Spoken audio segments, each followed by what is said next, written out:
Kajian Kitab.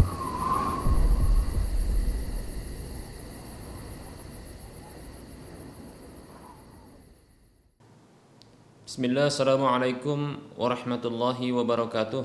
Innal hamdalillah nahmaduhu wa nasta'inuhu wa nastaghfiruh wa na'udzu billahi min shururi anfusina wa min sayyiati a'malina. Man yahdihillahu fala mudilla lahu wa man yudlilhu fala hadiyalah. Wa asyhadu an la ilaha illallah wahdahu la syarika lah. Wa asyhadu anna Muhammadan abduhu wa rasuluhu sallallahu alaihi wasallam. Qala Allah tabaraka wa ta'ala, ya ayyuhalladzina amanu taqullaha haqqa tuqatih wa la tamutunna illa wa antum muslimun. Ya ayyuhan nasu taqu rabbakumul ladzi khalaqakum min nafsin wahidah wa khalaqa minha zawjaha wa bassa minhuma rijalan katsiran wa nisaa'a.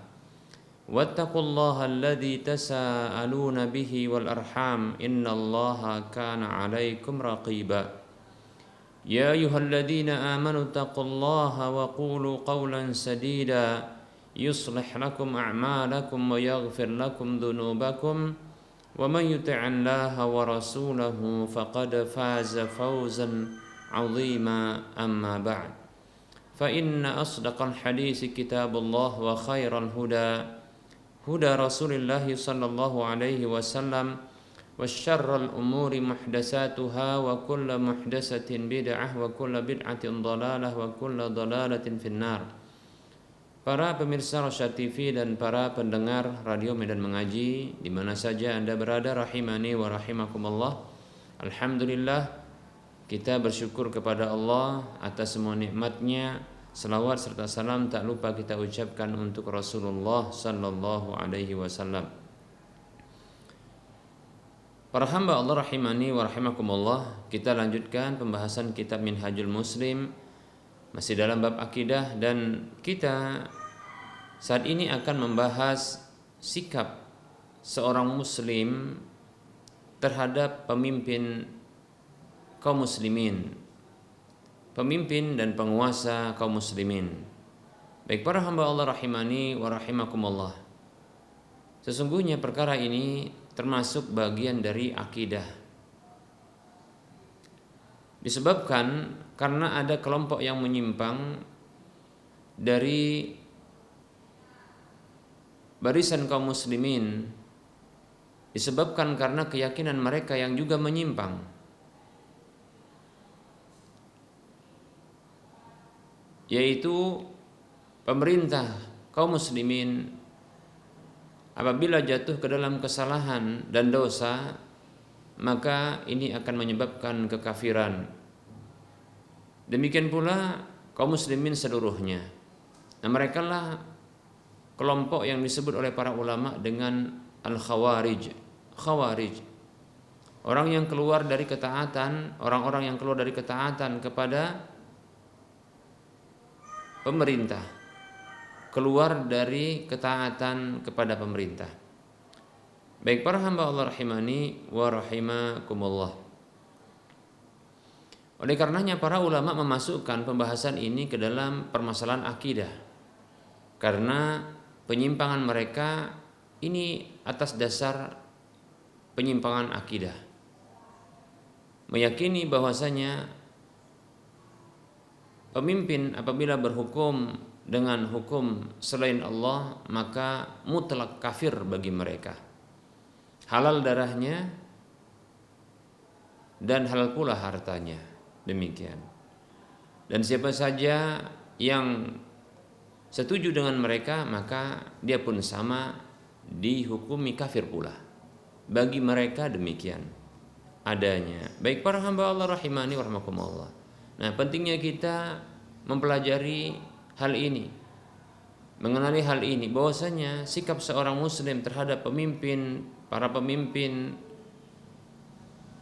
kaum muslimin, penguasa kaum muslimin yang mereka mengurusi urusan kaum muslimin, maka seorang mukmin mereka meyakini wajibnya mentaati para pemimpin, disebabkan Karena Allah Subhanahu wa taala yang memerintahkan demikian. Dalam surah An-Nisa ayat 59, Allah Subhanahu wa taala berfirman, A'udzu billahi minasyaitonir rajim. Ya ayyuhalladzina amanu athi'ullaha wa athi'ur rasula wa ulil amri minkum. Allah Subhanahu wa taala berfirman, hai orang-orang beriman. Yang diseru orang-orang beriman. Berarti ini akan dilaksanakan perintah ini oleh orang-orang beriman. Instruksi yang akan disebutkan oleh Allah setelah menyuruh orang-orang beriman ini menunjukkan hanya orang beriman yang bisa memenuhinya. Hanya orang-orang yang beriman dengan benar imannya dia bisa memenuhi instruksi dan perintah Allah Subhanahu wa taala ini. Apa perintah Allah setelah menyebut dan memanggil orang-orang beriman? Ati'ullah wa ati'ur rasul. Taati Allah dan taati Rasul. Wa ulil amri minkum, dan pemimpin pemegang urusan di antara kalian. Baik para hamba Allah rahimani wa rahimakumullah, sedikit kita akan sebutkan di sini Allah Subhanahu wa taala ketika memerintahkan orang-orang beriman untuk taat kepada Allah dan Rasulnya itu mengulang kalimat ati'u, taatilah, taati Allah dan taati Rasul. Namun ketika memerintahkan untuk taat kepada ulil amri, yaitu pemegang urusan dan penguasa serta pemimpin orang-orang beriman, orang-orang Islam, tidak mencantumkan kalimat ati'u, taatilah. Di sini ada faedah besar bahwasanya ketaatan kepada pemimpin itu tidaklah berdiri sendiri. Ketaatan kepada pemimpin tidaklah berdiri sendiri. Tidak sebagaimana ketaatan kepada Allah dan Rasulnya. Ketaatan kepada Allah itu berdiri sendiri. Ketaatan kepada Rasulullah berdiri sendiri. Demikian. Adapun ketaatan kepada pemimpin tidaklah berdiri sendiri. Ketaatan kepada pemimpin haruslah bersesuaian dengan ketaatan kepada Allah dan Rasulnya. Tidak boleh kita mentaati pemimpin terhadap setiap perintahnya dan larangannya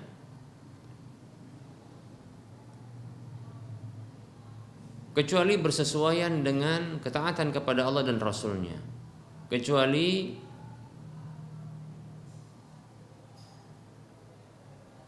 harus tidak bertentangan dengan ketaatan kepada Allah dan Rasulnya. Baik para hamba Allah rahimani wa rahmakumullah.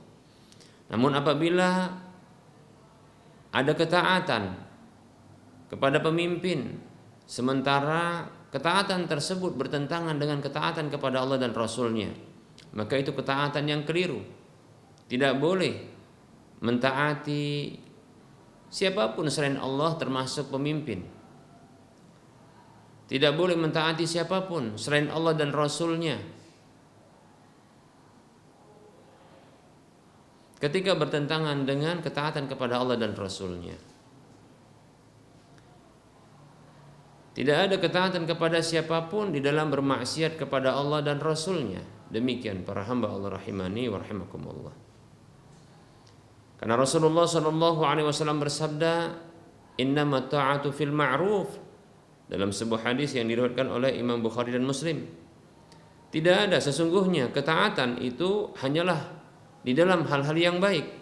Begitu juga Nabi kita Muhammad SAW bersabda, La ta'ata li makhluqin fi ma'siyatil khaliq.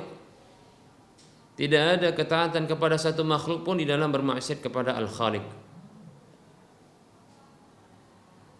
Begitu juga Rasulullah mengatakan la ta'ata fi ma'siyatillah. Tidak ada ketaatan di dalam bermaksiat kepada Allah.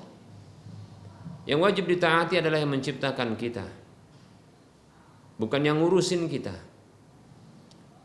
Namun wajib bagi kita untuk mentaati mereka selama tidak memerintahkan kepada maksiat, kedurhakaan kepada Allah Subhanahu wa taala. Demikian para hamba Allah rahimani wa rahimakumullah.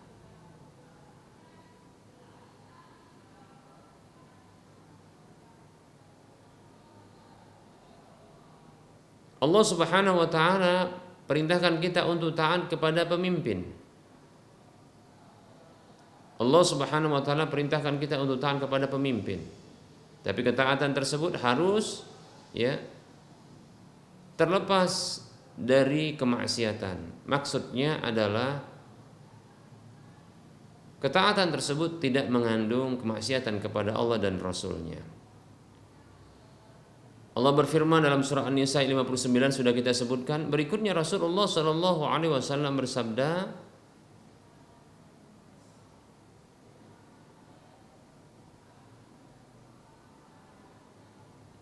yang bunyinya isma'u wa ati'u wa in ta'ammaru 'alaikum 'abdun habasyiyun.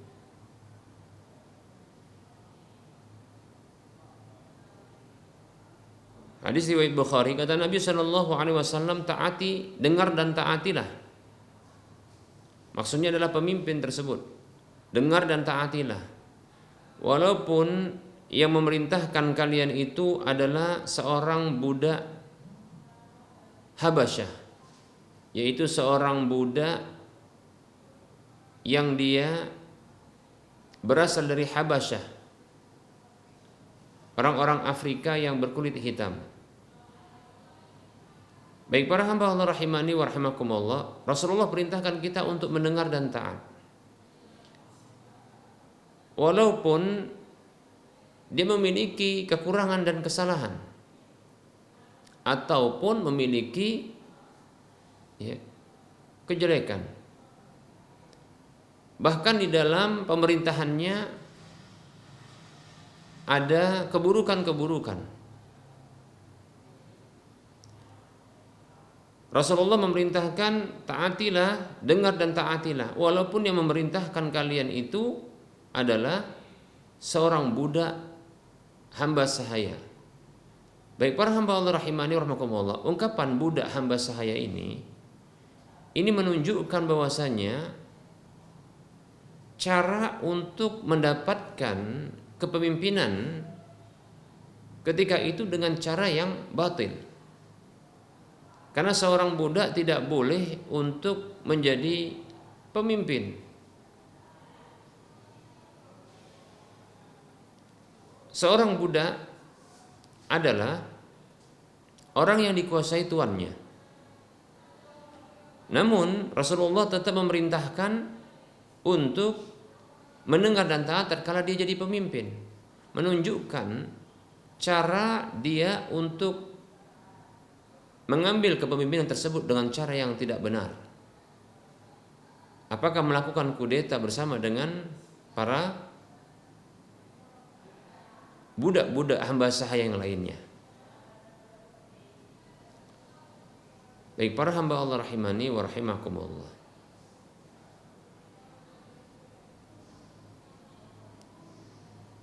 Demikian pula bila kita dapatkan pemerintah saat ini dengan kekurangan mereka, kesalahan mereka,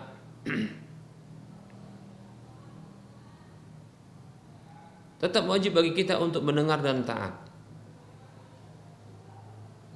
Selama apa yang diperintahkan tidak bertentangan dengan syariat, tidak mengandung maksiat. Demikian para hamba Allah rahimani wa rahimakumullah. Rasulullah Shallallahu Alaihi Wasallam bersabda, man ata'ani faqad ata'a Allah.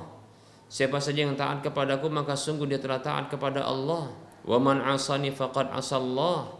Siapa yang durhaka kepadaku maka sungguh dia telah durhaka kepada Allah. Wa man ata'a amiri faqad ata'ani.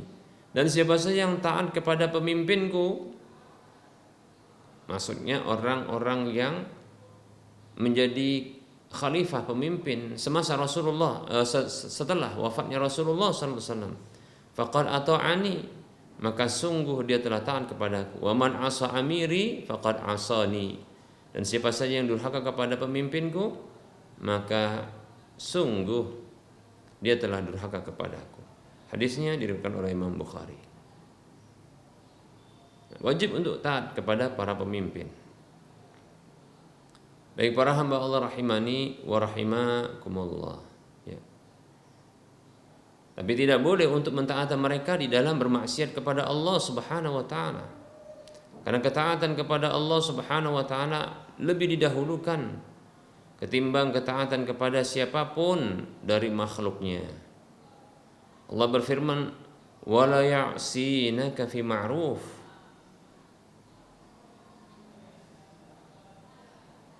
Dan tidaklah ia durhaka kepadamu ya dalam hal-hal yang baik. Baik para hamba Allah rahimani wa rahimakumullah. Rasulullah sallallahu alaihi wasallam bersabda dalam sebuah hadis yang diriwayatkan oleh Imam Bukhari, Abu Daud, Tirmidzi dan Imam Ahmad. Beliau bersabda sallallahu alaihi wasallam, "As-sam'u wat ta'atu 'alal mar'il muslimi fima ahabba wa kariha, ma lam yu'mar bi ma'siyatin. Fa idza umira bi ma'siyatin fala sam'a wa la ta'ata." Kata Nabi sallallahu alaihi wasallam, dengar dan taat itu kewajiban bagi seorang muslim di dalam apa saja yang dia suka maupun dia benci, selama dia tidak diperintahkan untuk bermaksiat.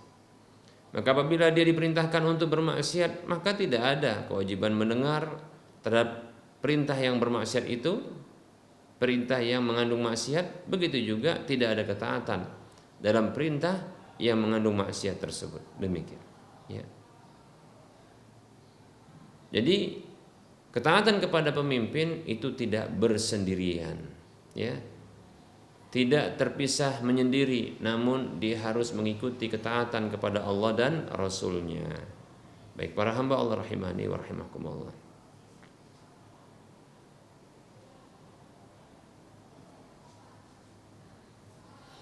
Nah, ketika pemimpin jatuh kepada kesalahan,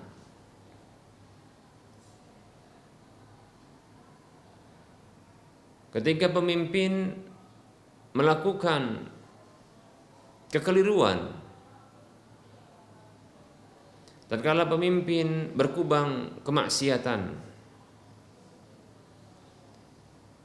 maka haram bagi kita untuk mengkudeta mereka,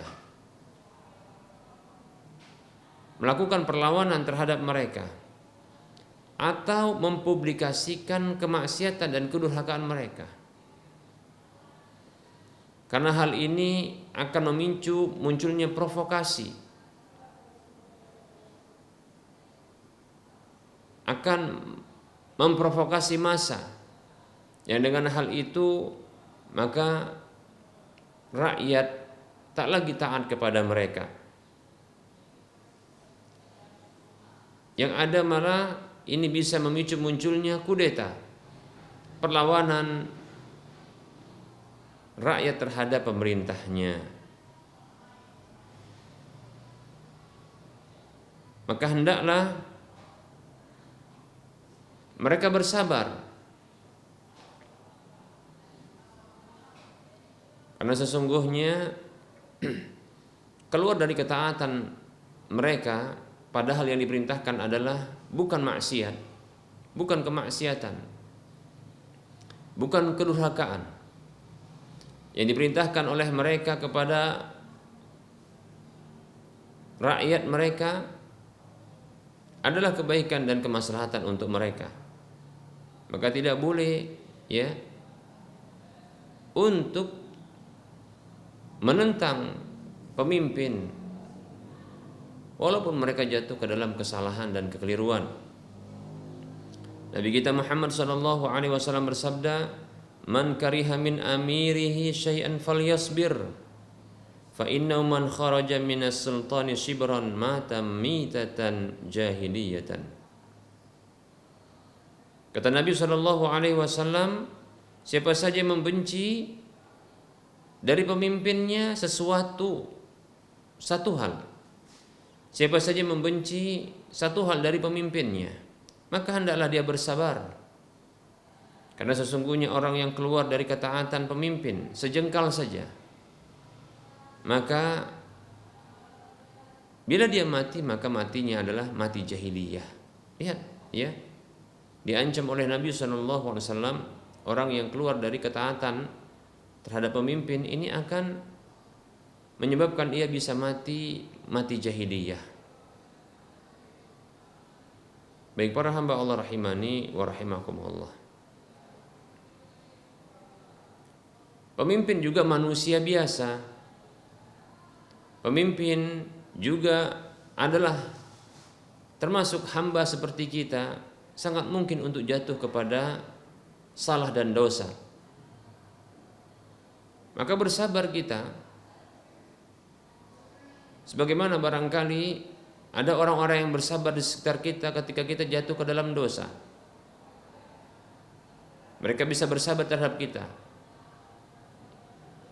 Mereka tidak menghinakan kita. Maka demikian pula lah hendaknya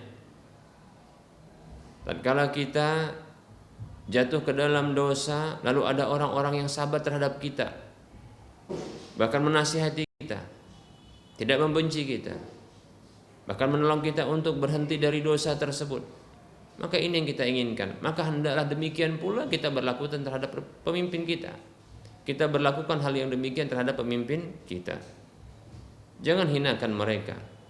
Rasulullah SAW bersabda dalam sebuah hadis yang diriwayatkan oleh Imam Tirmidzi dan dihasankan olehnya.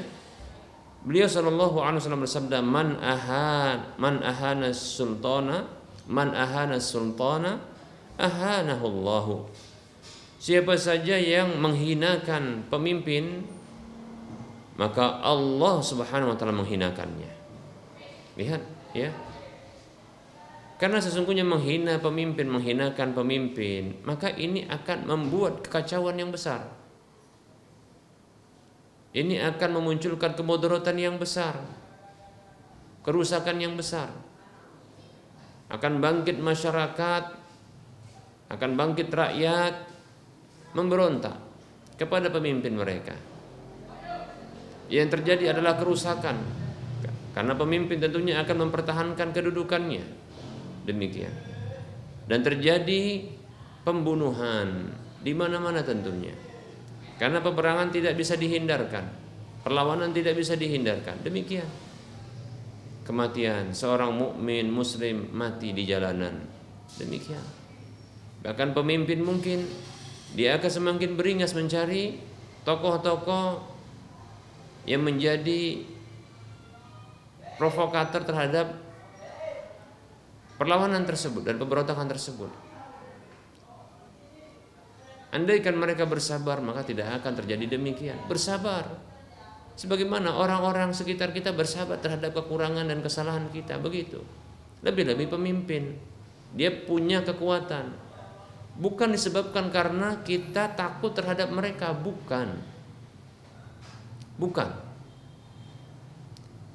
Tapi tindakan kita yang menghinakan mereka, yang membongkar, menguak keburukan dan kebobrokan mereka, ini hanya akan memicu munculnya keburukan. Masyarakat akan marah, lalu mereka akan memberontak kepada penguasa. Yang terjadi kerusakan di mana-mana, pembunuhan di mana-mana, begitu. Darah terbuang percuma, nyawa melayang entah kemana jasadnya. Demikian. Maka bersabar, bahkan mendoakan kebaikan untuk mereka. Mudah-mudahan apabila rakyat merasa terdolimi, maka doa orang yang terdolimi itu makbul. Kata Nabi SAW, salatu da'awatin la turaddu, ada 3 doa yang tidak tertolak. La syakka fihinna mustajabatun la syakka fihinna. Mustajab, tidak ada keraguan lagi di dalam keterkabulannya. Di antaranya wa da'watul mazlumi, doa orang yang terzalimi. Demikian. Doa orang yang terzalimi itu makbul.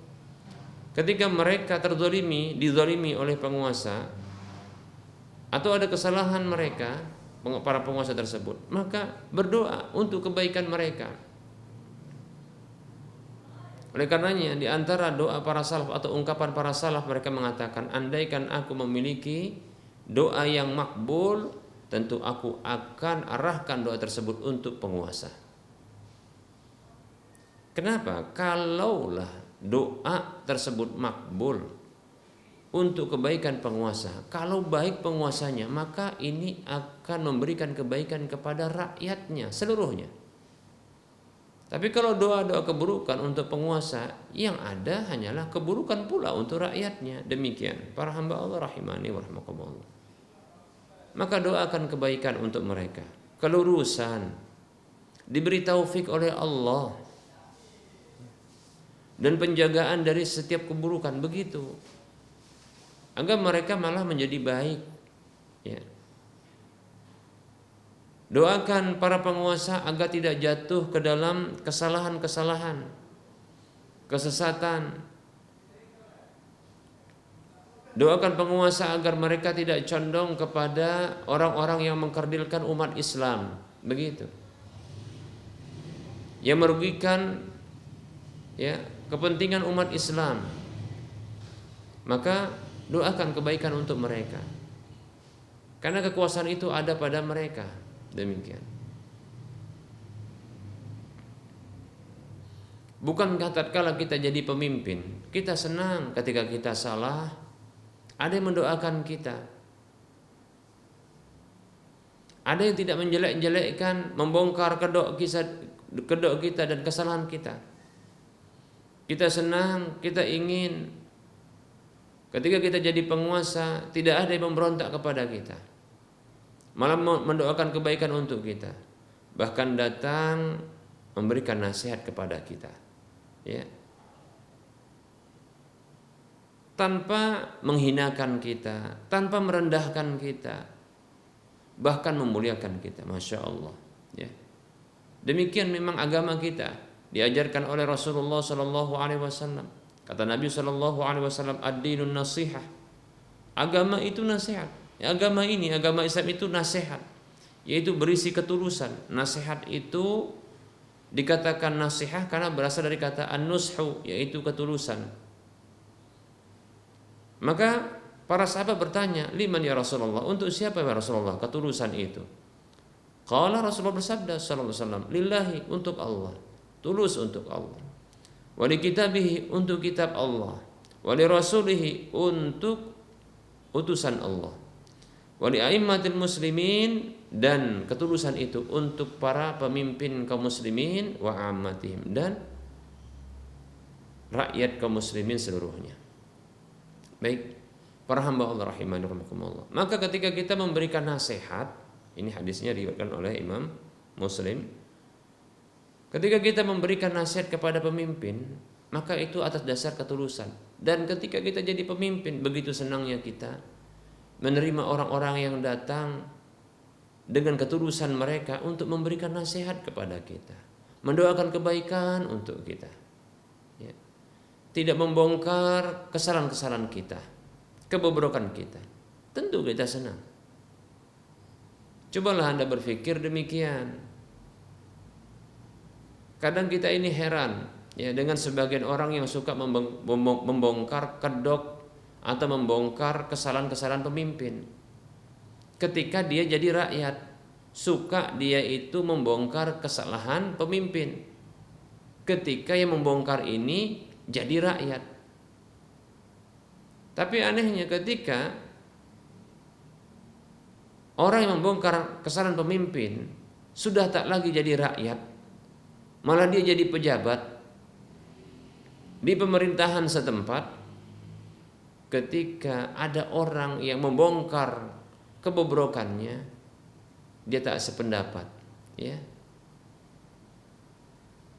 Dia malah marah, dendam kesumat. Lihat, para hamba Allah rahimani wa rahimakumullah.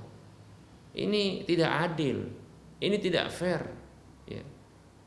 Maka hendaknya kita sadar, perlakukan orang lain dengan sesuatu yang kita suka diperlakukan demikian. Bukankah Nabi Shallallahu Alaihi Wasallam bersabda,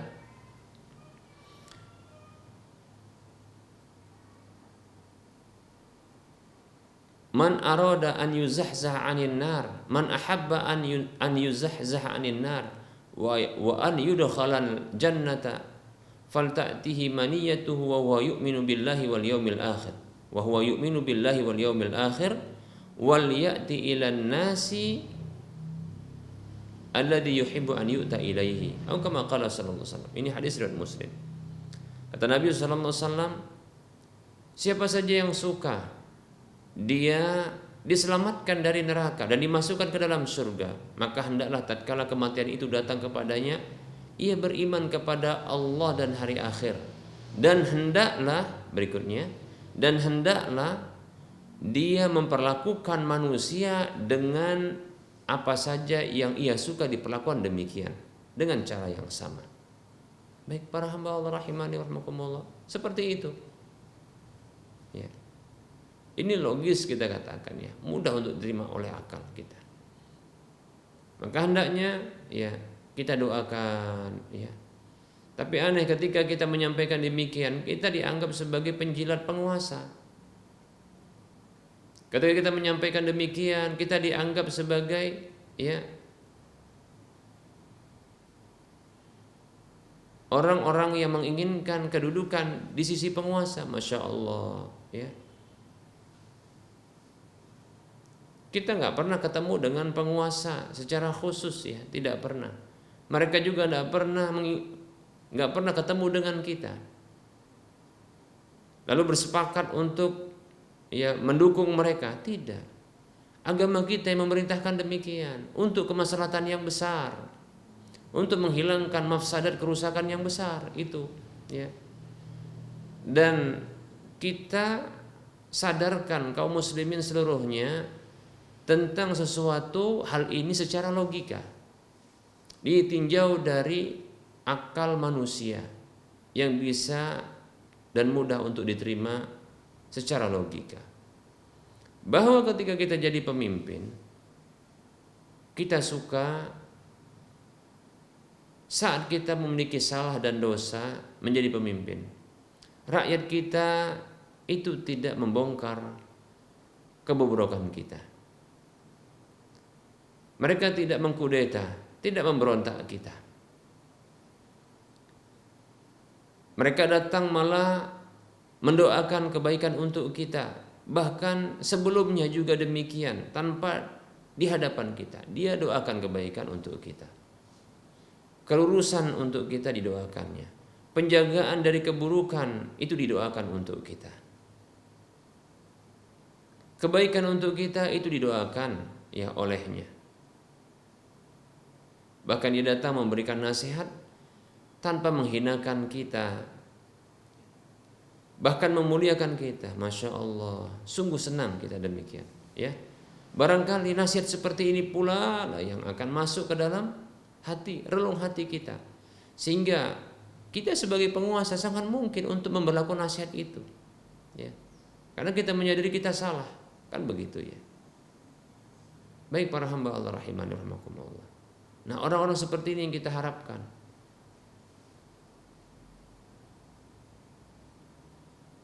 Karena jujur kita katakan, setiap orang ketika jadi pemimpin pun tidak akan ingin diberlakukan demikian, tapi sebaliknya dengan cara yang terhormat, ya. Bukan dengan pemberontakan, dengan membongkar aib, bukan, ya. Bukan dengan kekasaran, ya. Bukan doa-doa keburukan. Bukan pula ya memprovokasi massa rakyat untuk melakukan perlawanan. Bukan. Baik para hamba Allah rahimahni wa rahimakumullah. Maka jadilah orang beriman ya, yang tatkala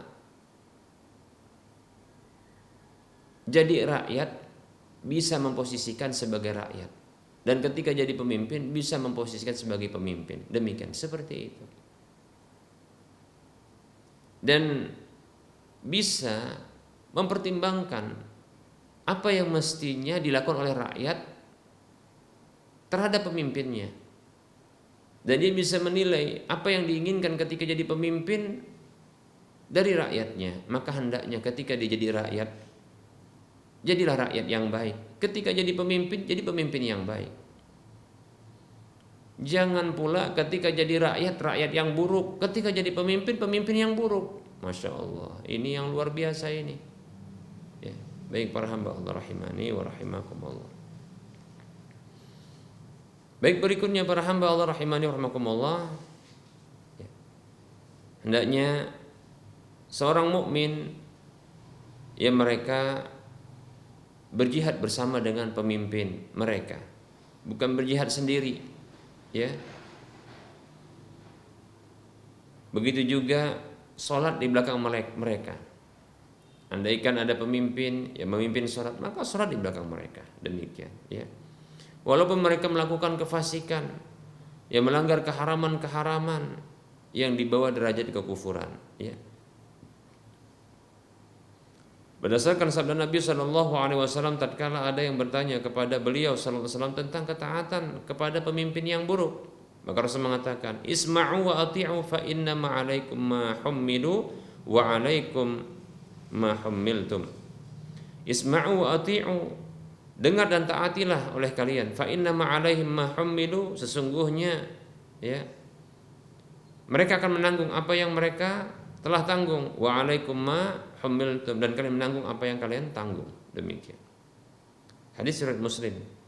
Dan Rasulullah pernah bersabda kepada Ubadah bin Samit radhiyallahu anhu, dan Ubadah bin Samit radhiyallahu anhu pernah mengatakan, bay'na Rasulullah sallallahu alaihi wasallam 'ala as-sam'i wa ta'ati fi manshatina wa makrahina wa usrina wa yusrina wa alla nunazi'a al-amra ahlahu. Kata Ubadah bin Samit radhiyallahu anhu, dahulu kami membaiat Rasulullah SAW untuk mendengar dan taat dalam kondisi kami bersemangat, ya, dalam kondisi, ya, kesulitan,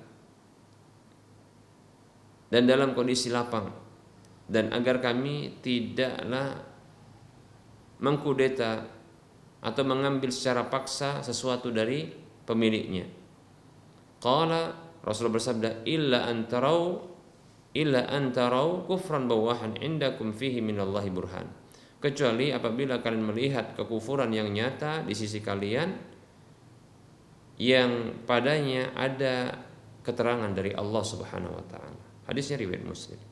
Baik para hamba Allah rahimani wa rahimakumullah. Nah, ini pembahasan kita pada pertemuan kali ini mengenai sikap seorang muslim untuk taat kepada pemimpinnya selama perintah-perintahnya tidak bertentangan dengan ketaatan kepada Allah dan Rasulnya, tidak mengandung maksiat kepada Allah dan Rasulnya. Baik para hamba Allah rahimani wa rahimakumullah, kita cukupkan untuk penyampaian materi. Kita buka sesi soal jawab bagi para pemirsa dan para pendengar yang ingin berinteraktif dengan kita. Maka silakan hubungi di nomor layanan kami 0822883360. Baik, silakan bagi yang ingin berinteraktif dengan kita, silakan ya hubungi di nomor layanan kita 0822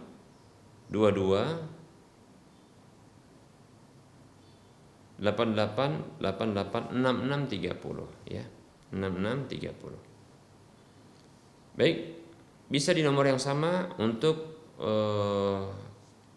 mengirimkan pertanyaan lewat tulisan, lewat chatting WhatsApp, dan juga di nomor yang lain 0852 61904177.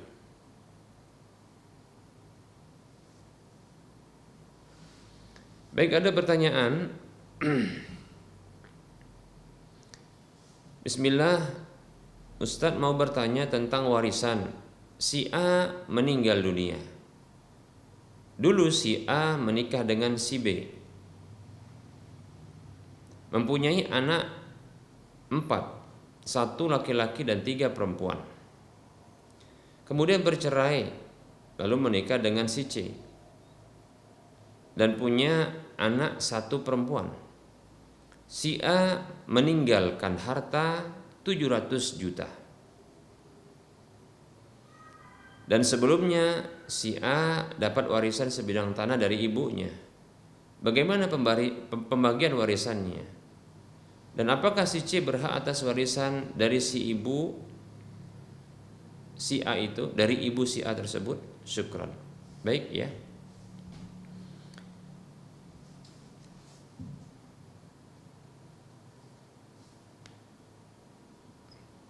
Bismillah, tentang warisan.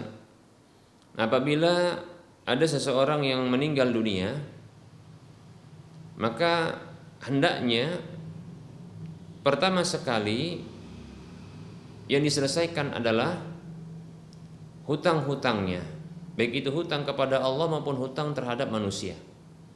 Hutang kepada Allah contohnya seperti hutang nadar terkait dengan harta, atau diantaranya yang lain adalah hutang wasiat berupa harta.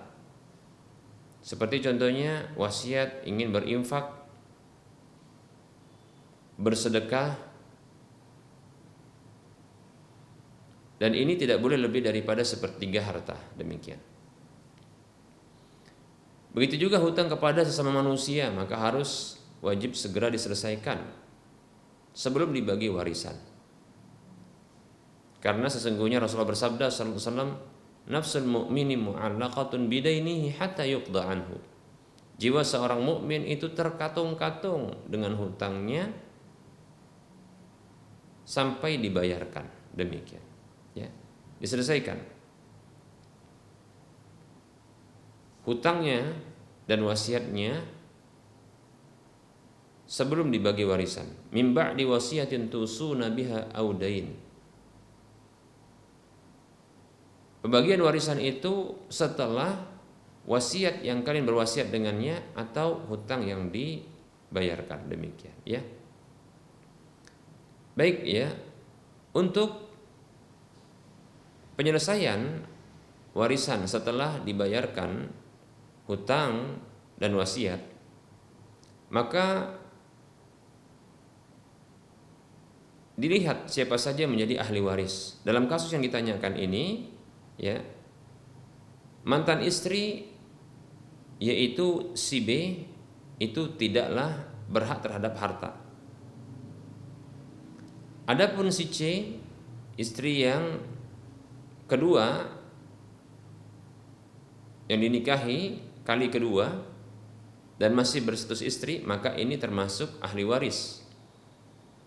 Maka bila dilihat di sini, yang menjadi ahli waris adalah pertama adalah istri, yaitu si C dalam hal ini, dalam kasus ini. Kemudian 5 orang anak, ya, 5 orang anak, yaitu 4 dari istri yang pertama, mantan istri yang pertama, kemudian 1 dari istri yang kedua, yaitu si C. Dengan rincian 1 laki-laki, 4 perempuan. Maka ini sama semua. Baik itu dari istri yang pertama ataupun istri yang kedua. Ini tetap anak bagi si mayit. Ya. Maka tetap saja disamakan. Ya. Jadi anak itu terdiri dari 1 laki-laki, 4 perempuan. Baik para hamba Allah rahimani wa rahimakumullah, ibu sang mayit ini sudah wafat. Buktinya di sini ya ada warisan, berarti sudah wafat. Sepertinya sang ayah juga demikian. Sepertinya lebih dahulu telah wafat ya ketimbang sang ibu si mayit tersebut. Karena tidak disebutkan di sini. Namun jika pun sang ayah si mayit ini masih hidup, maka ia mendapatkan 1/6 dari harta yang ditinggalkan. Baik ya. Nah di sini ada harta yang ditinggalkan sekitar 700 juta. dan sebidang tanah warisan dari ibu si mayit. Baik para hamba Allah rahimani wa rahmakumullah.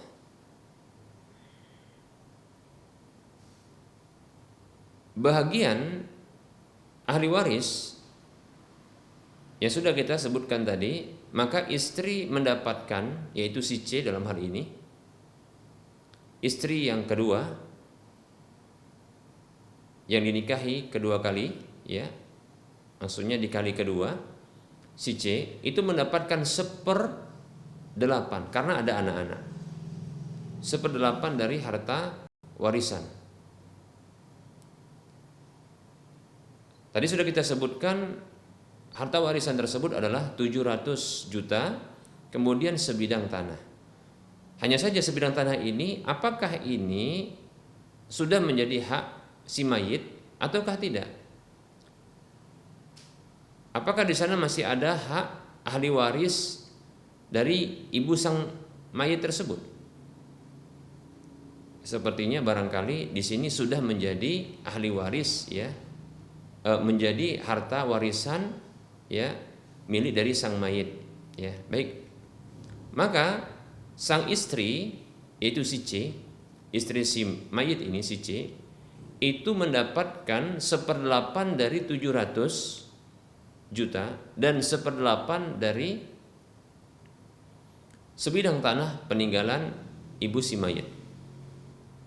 Dapat, ya, jika memang sebidang tanah tersebut adalah termasuk, ya, harta yang dimiliki oleh sang mayit tersebut sebelumnya.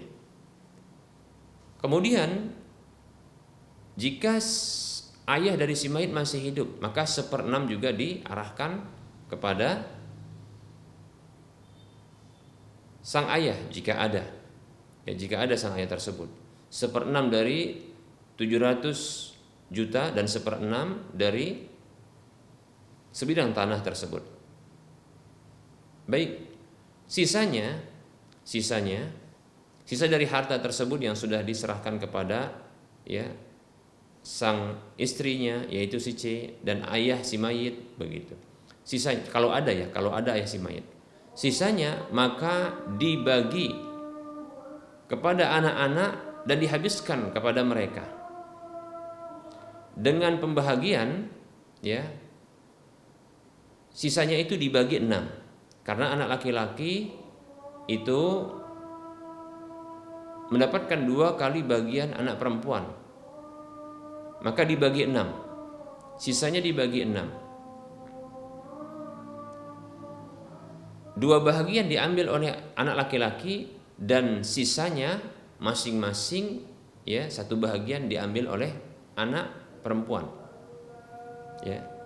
Baik itu 3 anak perempuan dari istri pertama, demikian pula 1 anak perempuan dari istri yang kedua, demikian, seperti itu. Maka habis harta tersebut. Nah, demikian pembagian yang sesuai dengan syariat Allah Subhanahu wa taala. Wallahu taala a'lam. Baik para hamba Allah rahimani wa rahmakumullah, telah masuk waktu sholat duhur untuk wilayah Medan dan sekitarnya. Kita cukupkan untuk penyampaian materi dan menjawab pertanyaan. Cukup 1 saja pertanyaan yang bisa dijawab pada pertemuan kali ini. Mohon maaf, ya, bila ada pertanyaan yang belum dijawab. Tentunya dalam penyampaian ini banyak kesalahan dan kekurangan. Kepada Allah saya mohon ampun, dan kepada para pemirsa sekalian dan para pendengar sekalian saya mohon maaf. Dan sebelum berakhir, seperti biasa kita akan motivasi kaum muslimin, mari kita berdonasi untuk membebaskan lahan yang nantinya akan dibangun Masjid Al-Muwahhidin untuk wilayah Medan dan sekitarnya. Silakan diarahkan harta Anda semua ke Bank Syariah Mandiri atau Bank Syariah Indonesia di nomor 7127485555 atas nama Yayasan Lajnah Dakwah Medan, kode Bank 451. Baik para hamba Allah rahimani wa rahmakumullah, miliki aset akhirat dengan berdonasi, menyumbangkan sebagian harta kita, ya, untuk pembebasan lahan Masjid Al-Muwahhidin yang saat ini butuh dana sekitar 3,9 miliar. ya 3,9 sekian miliar rupiah. Ya. Salurkan ke Bank Syariah Mandiri atau Bank Syariah Indonesia di nomor 7127485555 atas nama Yayasan Lajnah Dakwah Medan, kode bank 451. Semoga Anda termotivasi dan semoga bermanfaat. Wassallallahu ala Muhammad wa ala alihi wa ashabihi ajma'in. Subhanakallahumma wa bihamdika asyhadu an la ilaha illa anta astaghfiruka wa atubu ilaika walhamdulillahi rabbil alamin. Wassalamualaikum warahmatullahi wabarakatuh.